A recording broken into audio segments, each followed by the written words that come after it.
এই নতুন কলাখানা আজ প্রথম এই আসরেই মঞ্চস্থ করতে চলেছি। ছুটি হয়ে থাকলে সকলে ক্ষমা করবে। তাই নিত্যরূপী কলাখানার নাম রাখা হয়েছে সতীর দেহত্যাগ তথা বাবার জন্য মেয়ের মরণ।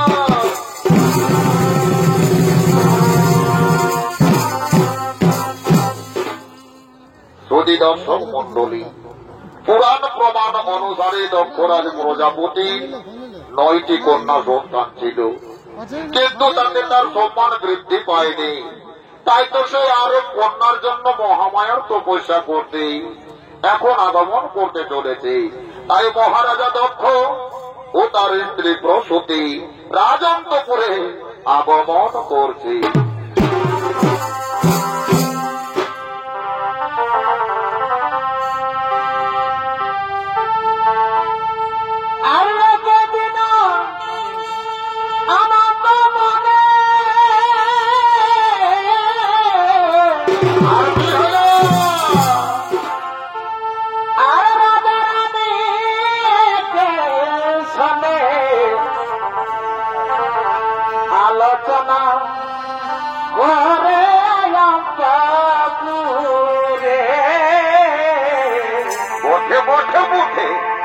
আলোচনা করে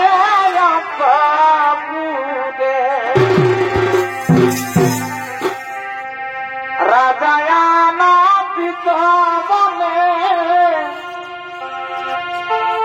যাব আমি গভীর বনে। রাজায়ানা পিত বলে যাব আমি গভীর বনে। তপস্যা করিব মনের জোরে। আনন্দ অন্তরে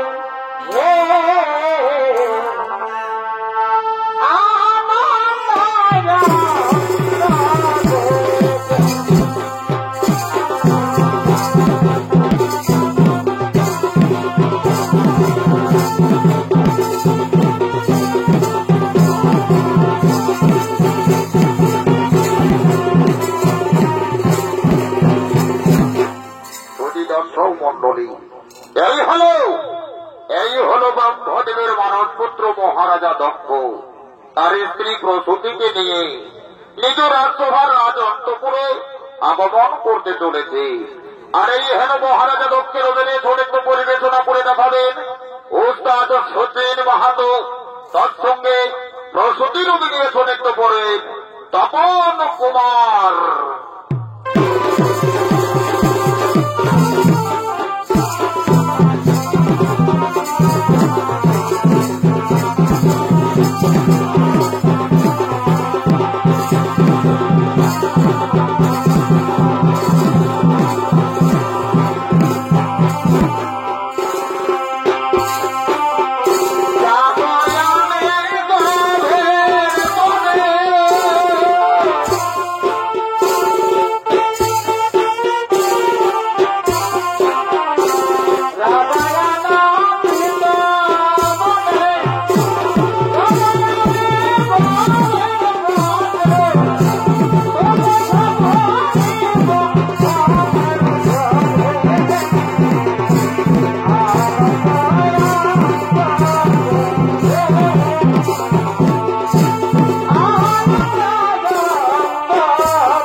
আজ মন বড়ই আমার আনন্দিত।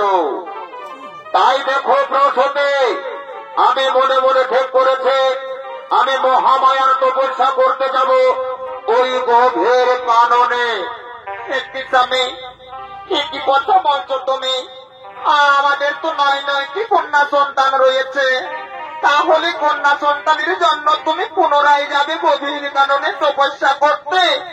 হ্যাঁ প্রসূতি, আমাদের 9টি কন্যা সন্তান রয়েছে বটে, কিন্তু তাতে আমার সম্মান বৃদ্ধি পায়নি। তাই তো আমি সুসম্মান পেতে, আমার গৌরবান্বিত হতে আমি মহামায়াকে কন্যারূপে পাওয়ার জন্য মহামায়ার তপস্যা করতে যাব ওই গভীর কাননে। কি স্বামী, কি তুমি বলছো? তুমি যখন মনে স্থির করেছ তখন তোমাকে আমি বাধা দেব না। তাই যাও স্বামী, তুমি ওই গভীর কাননে গিয়ে মহামায়ার তপস্যা করবে। হ্যাঁ প্রসূতি, আমি তাই যাব। চলো প্রসূতি, তুমি যাবে এখন রাজ অন্তপুরে, আর আমি যাব গভীর কাননে।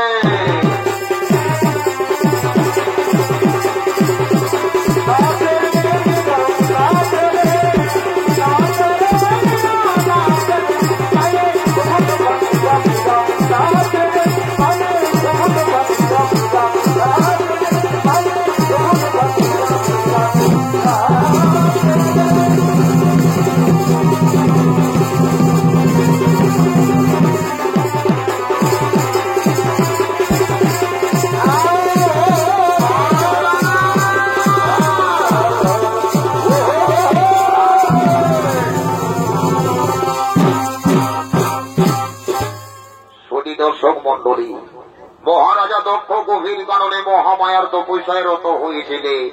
মহামায়াকে তপস্যায় সন্তুষ্ট করে তার কাছে পরপ্রাপ্তি হয়েছিল যে মহামায়াকে তিনি কন্যা রূপে পাবে।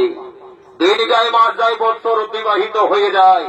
মহারাজা দক্ষের ঔরসে প্রসূতির গর্ভ হইতে মহামায়া জগৎ জননী দশভুজা সতী রূপে দক্ষরাজের গৃহে জন্ম নেয়।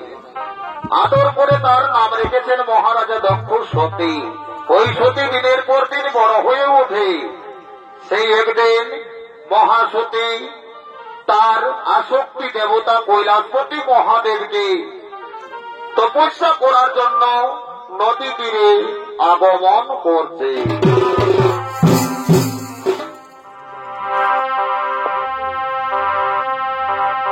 নমঃ শিবায়, নমঃ শিবায়, হরে হরে মহাদেব, নমঃ শিবায়। বিশ্বেশ্বরা শিবে, বিশ্বেশ্বরা, হর হর মহাদেব, নমঃ শিবায়। বিশ্বেশ্বরা শিবে, বিশ্বেশ্বরা, হর হর মহাদেব, নমঃ শিবায়, নমঃ শিবায়, নমঃ শিবায়, হর হর মহাদেব, নমঃ শিবায়, নমঃ শিবায়, নমঃ শিবায়, হর হর মহাদেব, নমঃ শিবায়।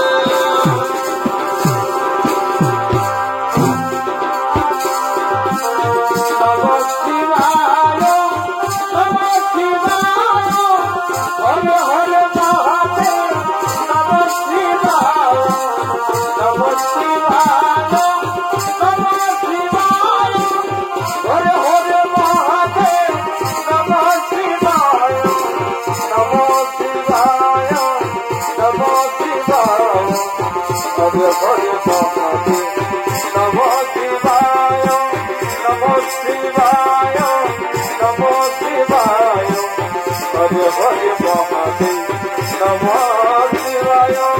বিশ্বেশ্বরা শিবে,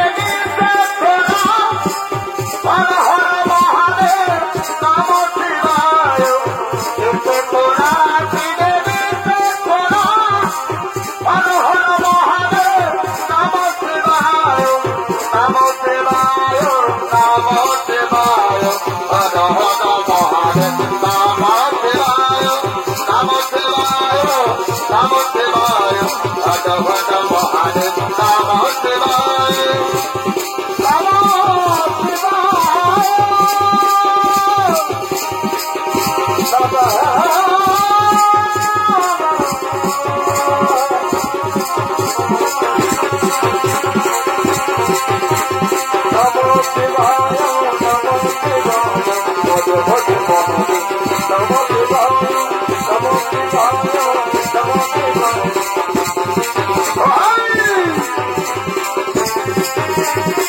नमः शिवाय हर हर महादेव नमः शिवाय नमः शिवाय नमः शिवाय हर हर महादेव नमः शिवाय नमः शिवाय नमः शिवाय हर हर महादेव नमः शिवाय नमः शिवाय नमः शिवाय हर हर महादेव नमः शिवाय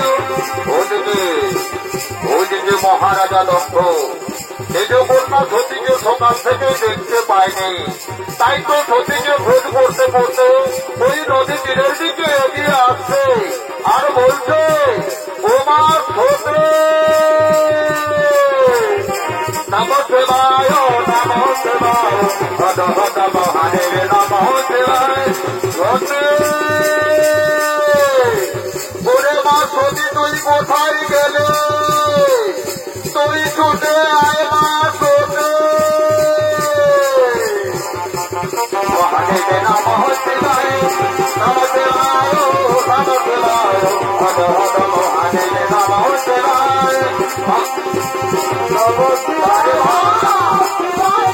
হর হর মহাদেব নম শিবায় নম শিবায় নম শিবায়। মহারাজা দক্ষ হাঁটতে হাঁটতে হাঁটতে হাঁটতে নদী তীরে উপস্থিত হয়ে নিজ কন্যা সতীকে দেখে বলছে, কি মা সতী, কি তুই অমন ভাবে এক মন হয়ে বসে তুই এই নদী তীরে কি করছিস মা, তুই এই নদী তীরে কি দেখছি আমি, তুই আমার মেয়ে হয়ে তুই সত্যধরা ভিকারীর শিবের আরাধনা করছে, না না না না না মা সতী এটা তোর উচিত হয়নি মা, ওই ভিকারীর শিবের আরাধনা করা তোর উচিত হয়নি।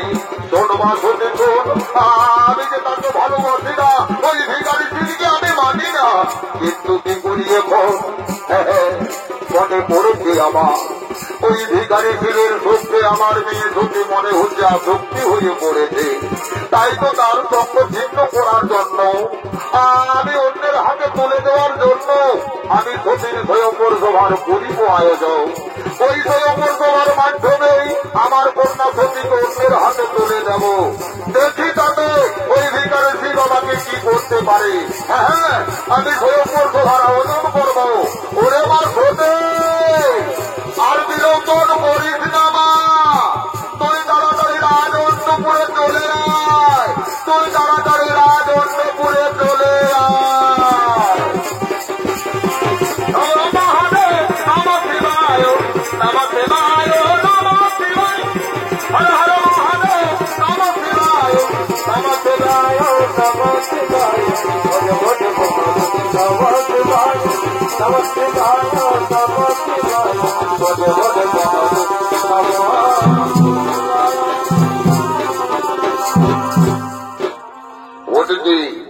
ওদিকে মহারাজা দক্ষ নিজের কন্যার সঙ্গে শিবের সঙ্গ ছিন্ন করার জন্য স্বয়ংবর সভার করেছে আয়োজন, তাই তো ওই সভায় সমস্ত রাজা ও রাজকুমারগণ আগমন করছে।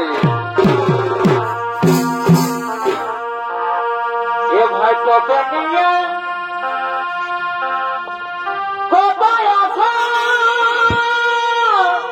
আর কি হলো কি হলো, আর ছেলে আমার ভরসা,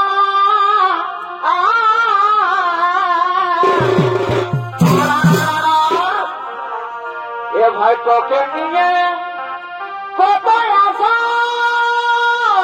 আর কি হলো কি হলো, আর ছেলে আমার ভরসা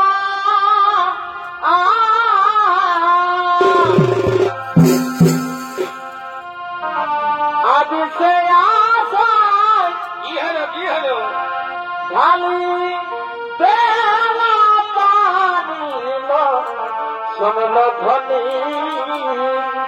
বটে বটে কীর্তি করে করিস না রে মনি রে শুনল ধ্বনি কীর্তি করে করিস না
মহারাজা দক্ষ আমার পক্ষ থেকে সকলকে জানাই অসংখ্য প্রীতির শুভেচ্ছা আন্তরিক অভিনন্দন।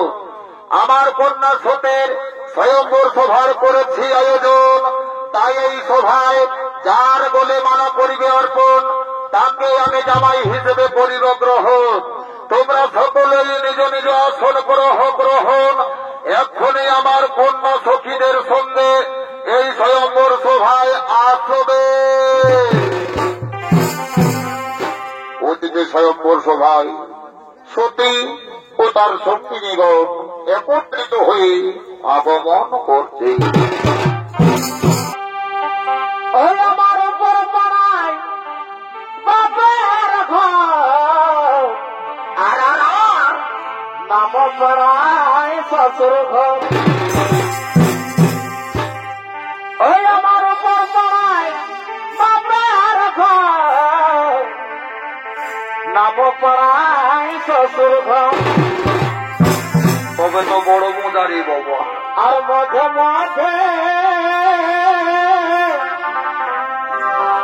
আর মাঝে মাঝে মামা দিদি আমাকে লাগে বড় ই বাবা। চুপে চুপে আচল টানে ছোটতে আর সুখে সুখে আচল টানে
তাই এই সভায় দূরদূরান্ত থেকে রাজা ও রাজকুমারগণ আগমন করেছে। তুই যারে মাস হতে তুই তাদের মধ্যে একজনকে পছন্দ করে তোর বড়মালা তার গলে পরিয়ে দে রে মাস হতে। তুই তাদের মধ্যে একজনকে বড়মালা পরিয়ে দে। ঠিক আছে বাবা, আমি তোমার কথা মতো আমি তাই করবো বাবা, আমি তাই করবো।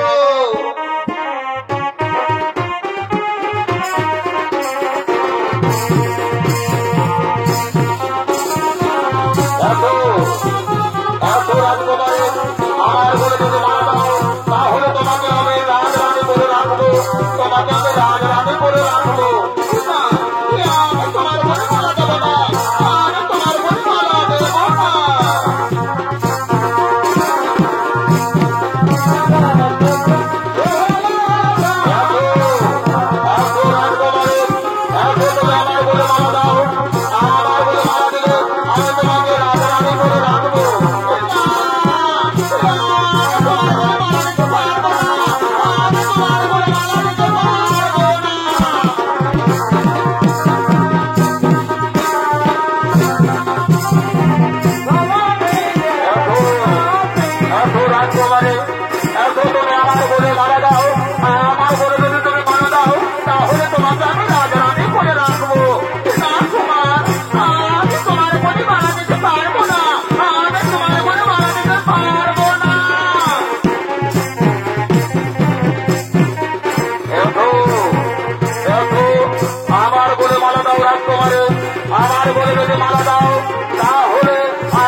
এ কি করেছে আপনার মেয়ে? ওই ভিতরে শিবের বলে মালা দিয়ে আমাদেরকে অপমান করেছে। শোনো মহারাজ দক্ষ, এই যদি দেব মনোবাসনা ছিল তাহলে আমাদেরকে আমন্ত্রণ করে ডাকলে কেন? শোনো মহারাজা দক্ষ, আমরা সকলেই বলি তোমাকে আজ ধিক্কার তোমাকে, এই ধিক্কার তোমাকে, এই ধিক্কার তোমাকে। চলো ভাই সব, আর এখানে থাকিব না আমরা, এই অপমান আর মুখ বুঝে সইব না। আমরা এখন নিজের আলোয় অপমান করিব, আমরা এখনই ছুটে যাব।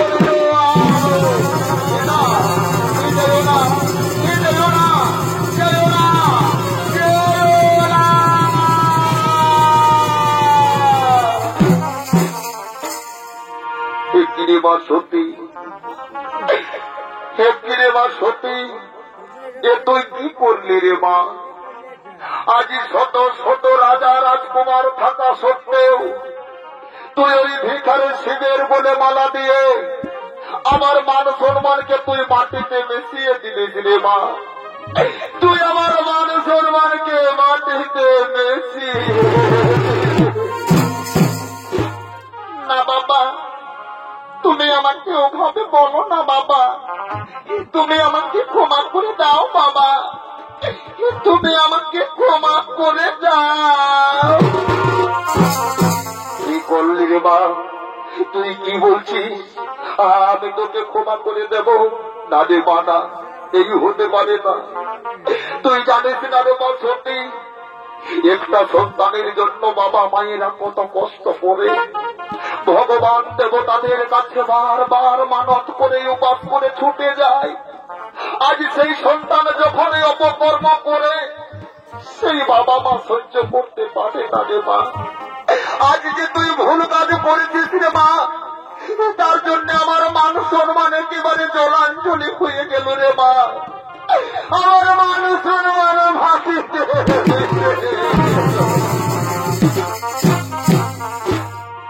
বাবা, বাবা গো, তুমি আমাকে ক্ষমা করে দাও বাবা, তুমি আমাকে ক্ষমা করে দাও।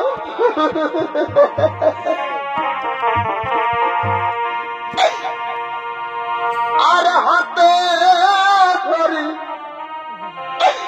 ইপায়ে পড়ি ইগো,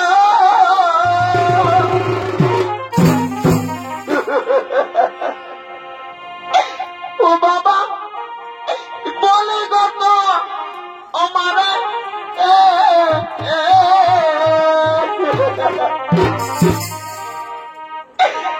আমি না জেনে করেছি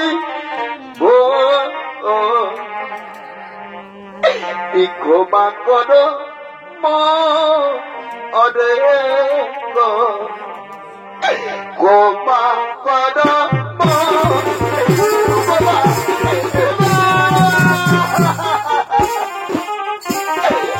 বাবা, তুমি আমাকে ক্ষমা করে দাও বাবা, তুমি আমাকে ক্ষমা করে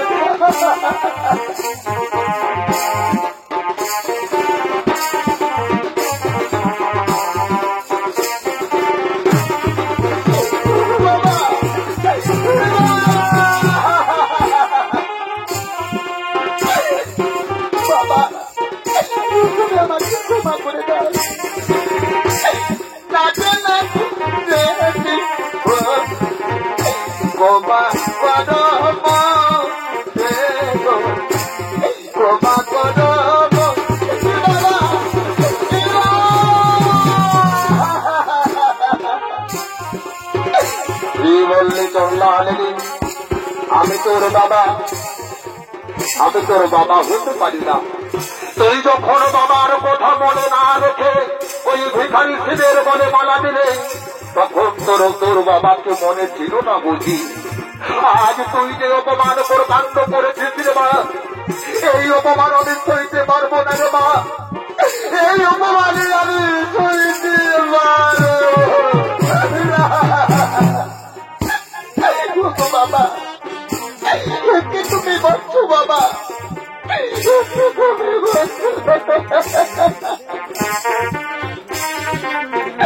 শোনো বাবা।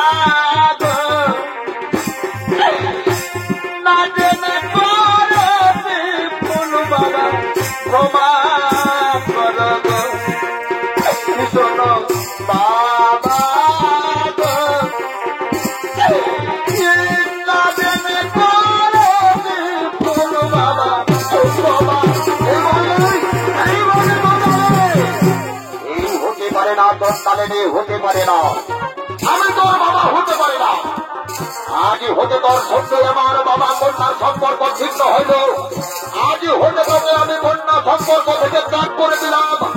আজ তোর আমার কোনো সম্পর্ক রইল না, আজ হতে তোর আমার কোনো সম্পর্ক রইল না।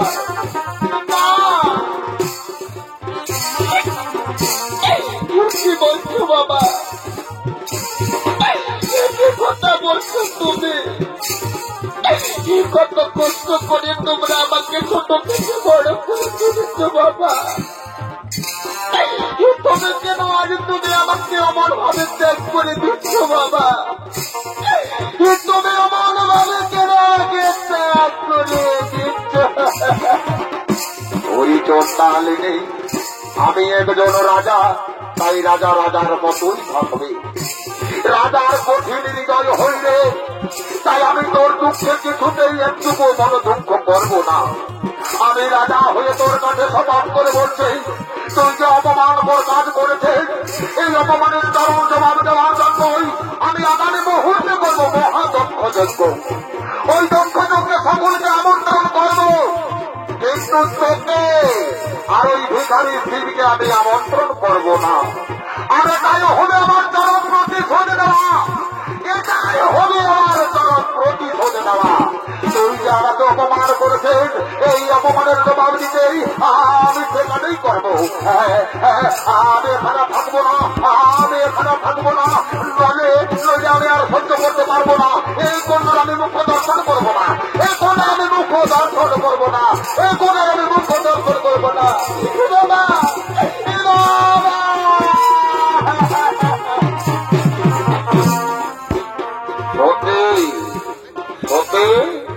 তুমি চলে এসো সতী, তুমি চলে এসো, তুমি চলে এসো, আর বিলোপন করো না। আমরা দুইজন এখন কৈলাস নগরে আগমন করবো সতী। ঠিক আছে স্বামী দেবতা, তাই যাবো, কিন্তু শেষবারের মতো একবার আমার বাড়িতে ভালো করে দেখে নিই স্বামী, আমি একবার নয়ন ভরে দেখে নিই।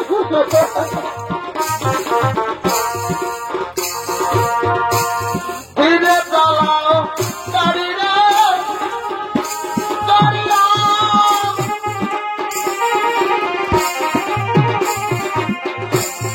আস্তে চালাও গাড়ি, আরো নজর দেখা দেব।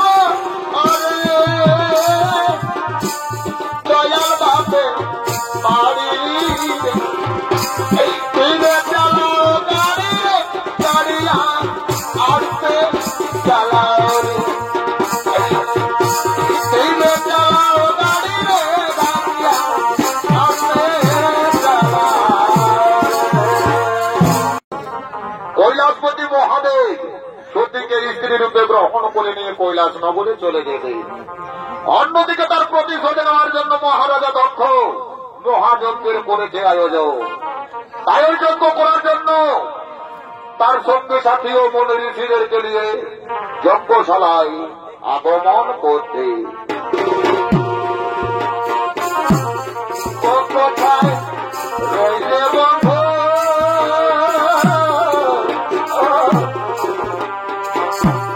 তোকে আজ মনে পড়ে, কোথায় রইলে বন্ধু,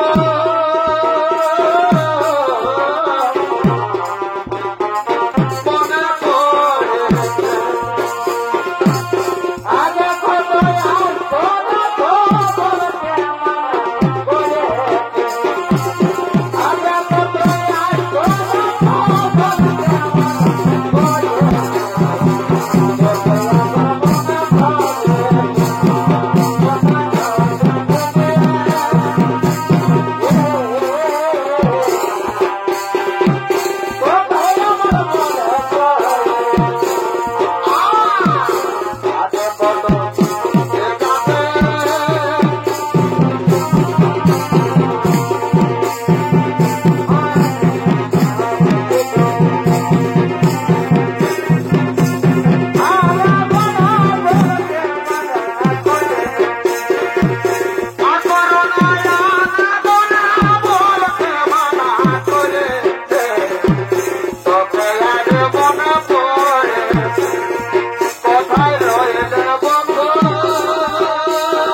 মনে রেখেগণ, আর করবেন না বিলম্বন, তাড়াতাড়ি যজ্ঞের করো হো আরম্ভন, তাড়াতাড়ি যজ্ঞের করো হো আরম্ভ।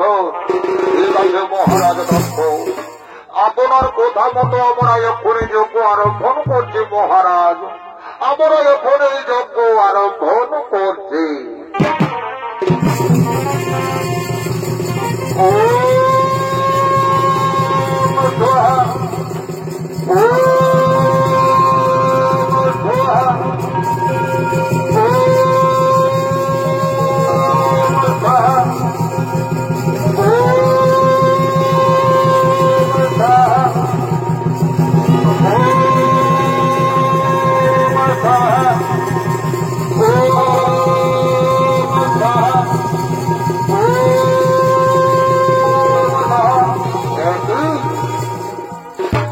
ভাই, মহারাজা দক্ষ তো আমাদের কাছে বলেছিল সে নাকি তার কন্যাকে এই যজ্ঞে আমন্ত্রণ করবে না, কিন্তু এই যে তার মেয়ে এখন দেখি যজ্ঞস্থলে পড়েছে আগমন।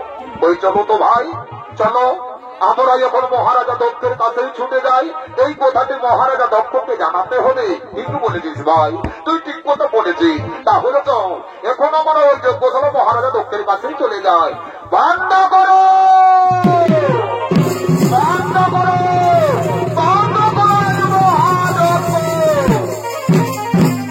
কেন কি হয়েছে, কিসের জন্য এই যজ্ঞ বন্ধ করবো?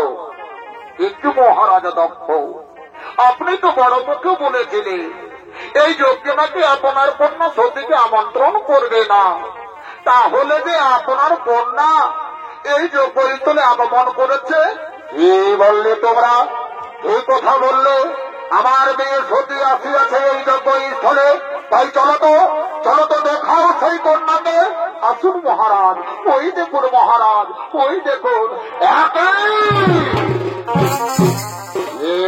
কি দেখছি আমি, ছি ছি ছি ছি ছি ছি ছি।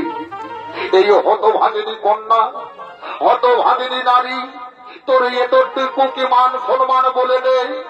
আজ এই আমন্ত্রণ বিনা এই যজ্ঞস্থলে আগমন করেছে, তুই এত নির্লজ্জ, এত তুই নির্লজ্জ, তুই এখান থেকে দূর হয়ে না চন্দ্রানী, তুই এখান থেকে দূর হয়ে না। না বাবা, তুমি এ কথা বলো না, আমি তো তোমার মেয়ে, মেয়ে হয়ে বাবার বাড়িতে আসা কি কোনো অপরাধ হয়েছে? কি বললি চন্দ্রালিনী, তুই আমার মেয়ে? না না না না না, এই হতে পারে না। আমি তোকে কন্যা সম্পর্ক থেকে ত্যাগ করেছি, যেদিন তুই সভাই স্থলে রাজার বলে মালা না দিয়ে ভিখারি স্ত্রীকে তুই স্বামী রূপে বরণ করে নিয়েছিস, সেই দিন থেকে আমি কন্যা থেকে তোকে বঞ্চিত করেছি। তুই আমার কাছে মরে গেছিস, তুই আমার কন্যা হতে পারিস না, তুই এখান থেকে দূর হয়ে যা, তুই এখান থেকে দূর হয়ে যা। না বাবা না, তুমিও কথা বলো না বাবা, তুমি যে আমার আপন যাও, বাবা মায়ের মতো এই সংসারে আপন বলে কেউ হতে পারে না বাবা। আজ তুই সেই আপন জন হয়ে আমাকে কেন দুঃখ দিচ্ছ বাবা, আমাকে কেন দুঃখ দিচ্ছ?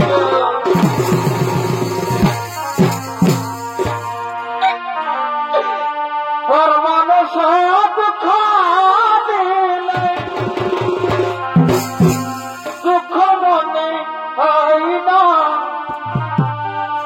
মানুষ কষ্ট দিলে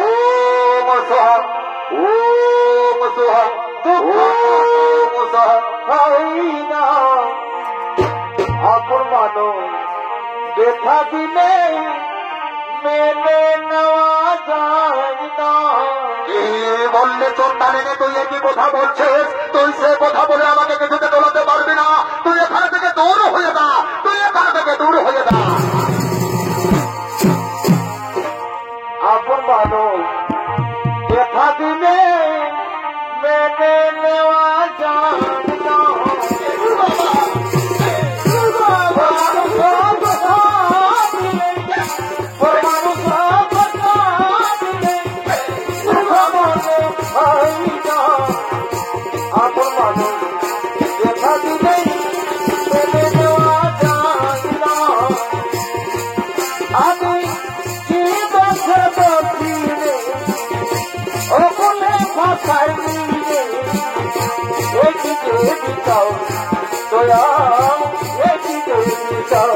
ভগবান তুই আমার কপালে লিখেছি রে ঠাকুর, তুমি আমার কপালে লিখেছি আমি কি বছর বসি রে ও বলে ভাষাই রে ওই দিদাও তোরা দিদাও ওই দিদাও তোরা দিদাও সোনালি রে তুই আপন জন বলে আজ আমাকে দাবি করছি, তুই কি সেদিন ভুলে গেছিলি সেই কথা? আমি তোকে গ্রহণ করতে পারি না, তুই আমার মেয়ে হতে পারে না। শোন চন্ডালিনী শোন, যার স্বামী শ্মশানে মশানে ঘুরে বেড়ায়, যে নারীর স্বামী গায়ের বর্ষণ জোটাতে পারে না, যে নারীর স্বামী ভিক্ষা করে সংসার পরিচালনা করে, সে আমার কিছুতেই জামাই হতে পারে না। ওই স্বর্ণধারা স্ত্রীকে আমি জামাই বলে মানতে পারি না, আর তোকে আমি কন্যা বলে মানতে পারি না। তুই এখান থেকে দূর হয়ে না, তুই এখান থেকে দূর হয়ে না, তুই এখান থেকে দূর হয়ে যা। না না না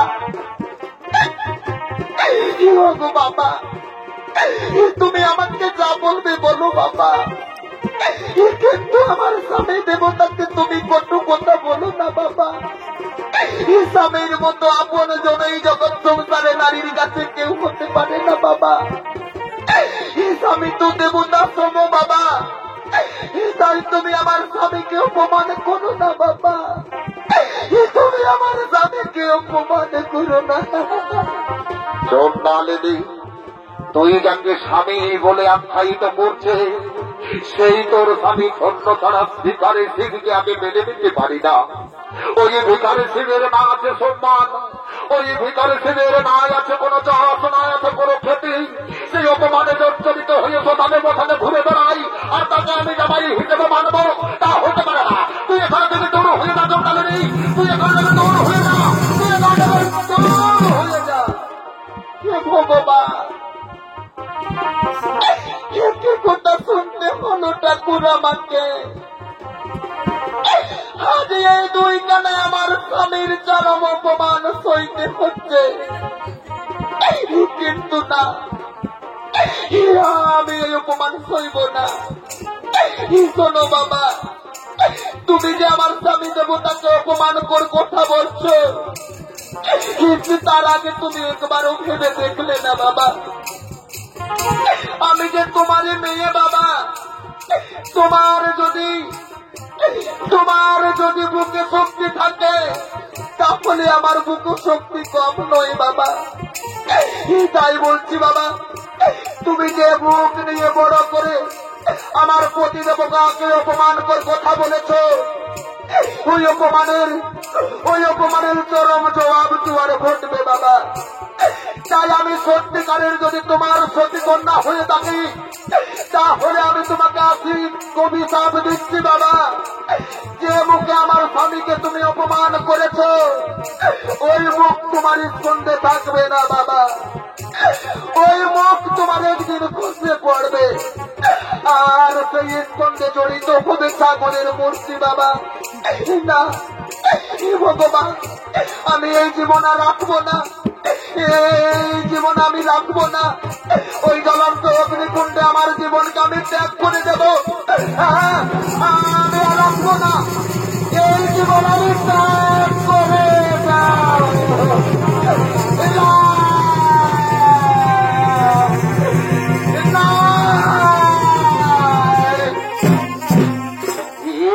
বাবা।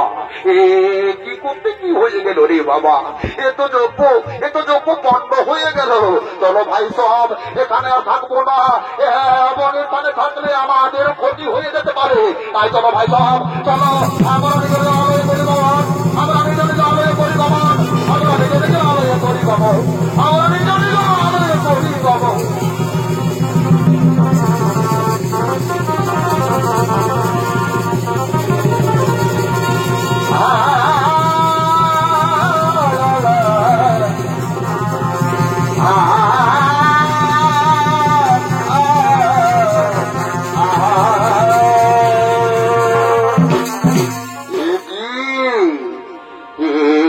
সতী, এ তুই কি করে দিলি রে সতী?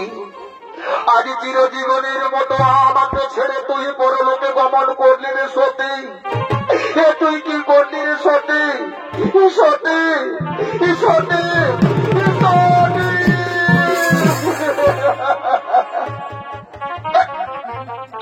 সতী, আমাকে কথা বল সতী। তুই একবারই উঠে আমার সঙ্গে কথা বল সতী। ওরে সতী আমার, ওরে সতী তুই চলে গেলে আমি একা একা কেমন করে থাকবো রে সতী। ওরে সতী,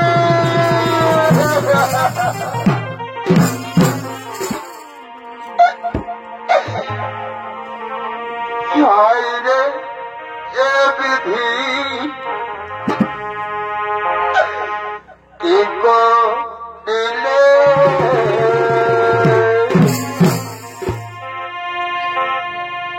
ওরে সতী, তুই আমার সঙ্গে কথা বল রে সতী।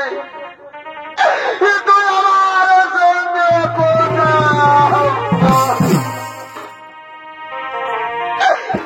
শেষের দিনে সেজন দিনে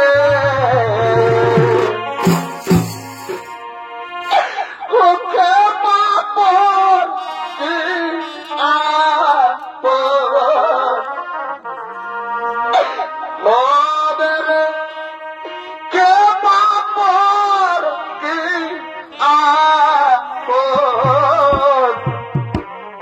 হবে রে।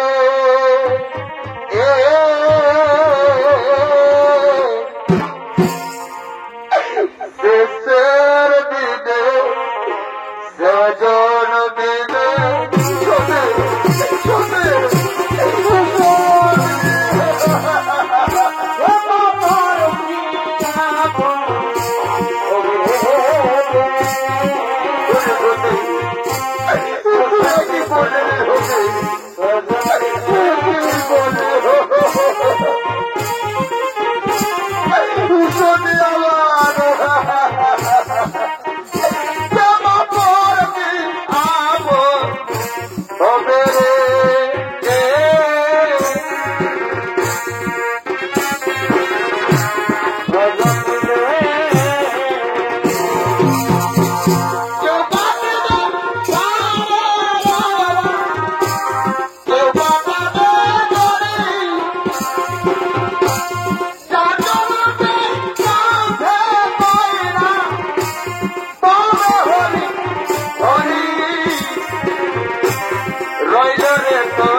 তাদের ঘর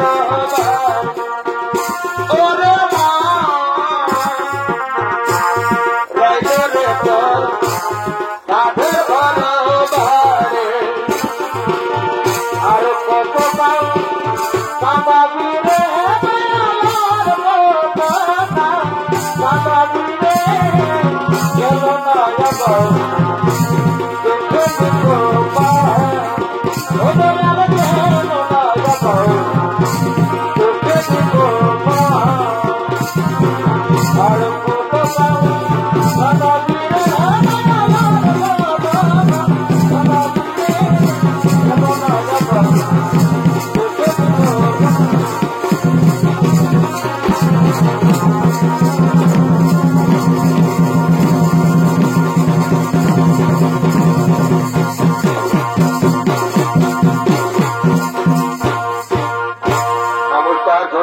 দর্শক মন্ডলী, এতক্ষণে ম্যানেজার প্রহ্লাদচন্দ্র মহাদেব সম্প্রদায়ের পক্ষ থেকে দ্বিতীয় ধরতে নাটক বলা করলাম সমাপন নমস্কার নমস্কার দর্শক সমুদ্র রাতাঘাটে দণ্ডবোধ।